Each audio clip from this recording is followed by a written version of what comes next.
Ladies and gents, you are here assembled to hear why earth and heaven trembled because of the black and sinister arts of an Irish writer in foreign parts.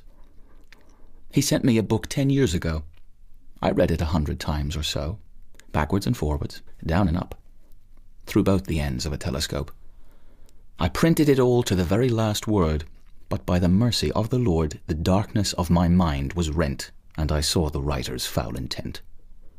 But I owe a duty to Ireland. I hold her honour in my hand.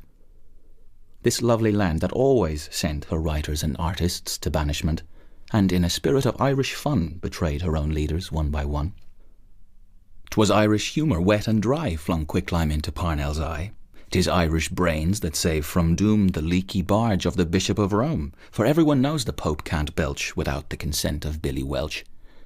O Ireland, my first and only love, where Christ and Caesar are hand and glove. O lovely land where the shamrock grows. Allow me, ladies, to blow my nose.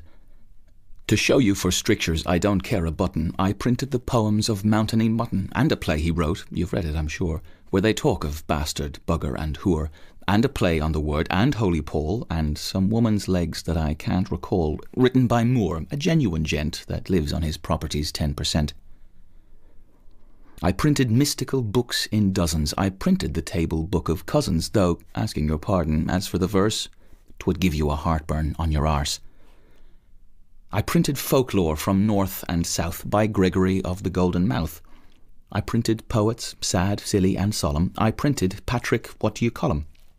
I printed the great John Millicent Synge, who soars above on an angel's wing, in the playboy shift that he pinched as swag from Mansell's manager's travelling bag.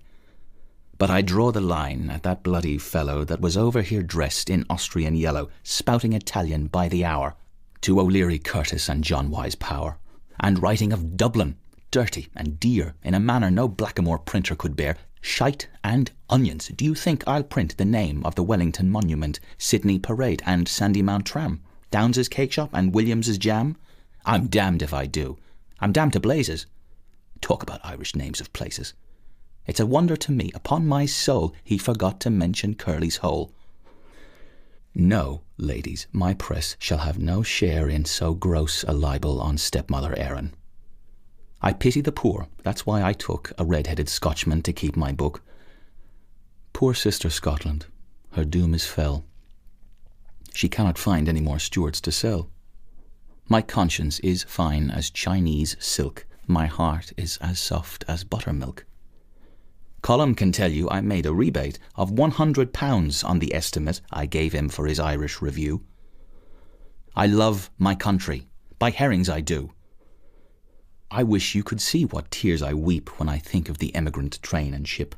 That's why I publish far and wide my quite illegible railway guide. In the porch of my printing institute, the poor and deserving prostitute plays every night at catch-as-catch-can with her tight-breeched British artilleryman, and the foreigner learns the gift of the gab from the drunken draggle-tailed Dublin drab. Who was it said, "Resist not evil"? I'll burn that book, so help me devil. I'll sing a psalm as I watch it burn, and the ashes I'll keep in a one-handled urn. I'll penance do with farts and groans, kneeling upon my marrow bones. This very next Lent I will unbear my penitent buttocks to the air, and sobbing beside my printing press, my awful sin I will confess. My Irish foreman from Bannockburn shall dip his right hand in the urn and sign criss-cross with reverent thumb, Memento Homo upon my bum.